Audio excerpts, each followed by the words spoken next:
O Comitê de Política Monetária do Banco Central deve manter a taxa básica de juros em 15% ao ano, o maior nível em quase 2 décadas. A decisão sai hoje, no fim do dia, e deve encerrar o ciclo de aperto depois de 10 meses de alta. Os Estados Unidos também devem manter a taxa de juros nesta quarta. Então, para analisar esse momento, a gente faz conexão com o economista e coordenador acadêmico da FGV, o Mauro Rochlin. Mauro, boa tarde, seja sempre muito bem-vindo.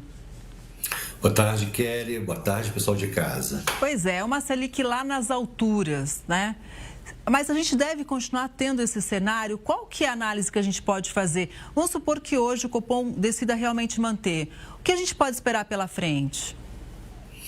Eu acho que mais do mesmo. Acho que por um bom tempo, pelo menos até dezembro, essa vai ser atuada. 15% ao ano é a taxa que o mercado espera que talvez, se tudo der certo, se o dólar ajudar, se alguns efeitos do tarifaço de fato acontecerem, como, por exemplo, mais produto disponível no mercado interno, pode ser que em dezembro a gente pense em uma taxa Selic iniciando um processo, um ciclo de queda, mas até lá 15%. Pois é, são vários fatores, né, que pesam na hora de definir essa taxa. Agora, e lá nos Estados Unidos? Por que você acredita que, ou aliás, o mercado aponta, né, Mauro, que os Estados Unidos também devem manter essa taxa? Então, os motivos são mais ou menos parecidos. Tanto aqui como lá, se verifica que a atividade econômica está relativamente aquecida, crescendo acima de 3%, aliás, crescendo 3% lá. Esse resultado foi divulgado há pouco, né? Crescimento do PIB esse ano, esse trimestre a 3%. Aqui também, acima do que seria de se esperar, com uma Selic de 15%, a atividade econômica ainda rodando também em torno de 3%. E isso faz com que o Copom aqui e o Copom lá sejam muito cautelosos na sua política de juros. Então, acho que o que a gente está vendo lá não é muito diferente do que a gente está vendo aqui. Pois é, e a gente costuma dizer, né, que a economia toda é conectada, né? Então a gente consegue fazer uma análise olhando assim de um jeito mais amplo também. Agora, Mauro, você citou a questão das tarifas, tem uma notícia chegando aqui, gostaria da sua análise também.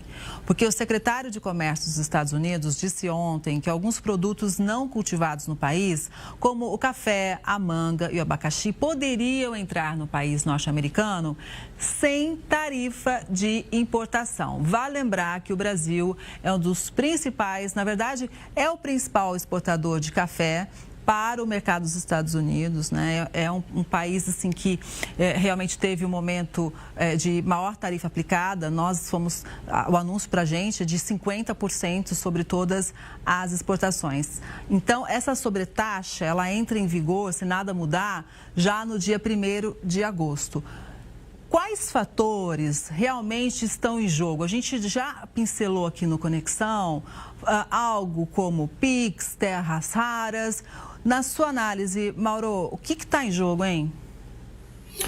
Olha, para a gente entender isso de uma forma bem organizada, quase didática, eu diria que PIX importa porque PIX impacta intermediação bancária, impacta operações de cartões de crédito. Em setembro agora a gente vai ver se iniciar o PIX parcelado, e isso atrapalha um pouco, rouba clientela das operadoras de cartão de crédito, que, claro, são americanas. Então, esse é um ponto relevante, apesar de ter sido tratado no primeiro momento, de uma forma assim, apenas curiosa. Outros fatores que impactam, eu acho, e vão ter peso na mesa de negociações, são terras raras, como você comentou. A oferta desses produtos é importante quando a gente fala de transição energética, quando a gente fala da nova indústria do carro elétrico que vem surgindo, ou melhor, que já está se tornando cada vez mais hegemônica. E também a gente pode falar sobre a regulação das Big Techs no Brasil. Eu acho que isso também tem a ver com o interesse americano. Aliás, se registra uma reunião do secretário de Comércio americano, o Lutnick, com alguns representantes de Big Techs e de operadoras de cartão de crédito. Então, isso eu acho que tem impacto. Isso realmente é o que importa na mesa de negociações com os americanos. Pois é, agora vamos falar do outro lado do balcão. Em relação aos Estados Unidos, aos consumidores norte-americanos, né? Quais seriam os impactos se não houver uma negociação com o Brasil, né? Se os dois países não entrarem num acordo? Olha, a gente não tem uma importância relevante em termos de importação americana.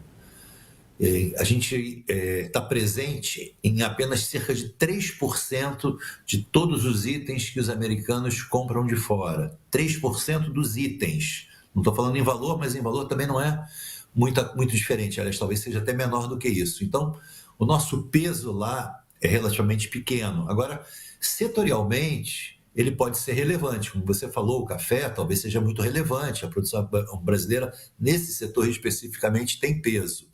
E aí, a gente está vendo que é exatamente nesses setores que os americanos se propõem a ceder, vamos dizer assim, mais rapidamente. Já se fala em isenção de tarifas para esses produtos, porque vai afetar mais diretamente o bolso dos americanos. Agora, talvez outros produtos que não têm a mesma relevância, como, por exemplo, produtos químicos, por exemplo, outros tipos de máquinas, esses talvez não tenham a mesma importância para o importador americano e, portanto, não tenham o mesmo impacto para o consumidor americano. Para esses, talvez, a negociação seja mais difícil. E até por isso, né, Mauro, a importância, então, da diplomacia e da busca de um diálogo para evitar desemprego aqui no nosso país, né?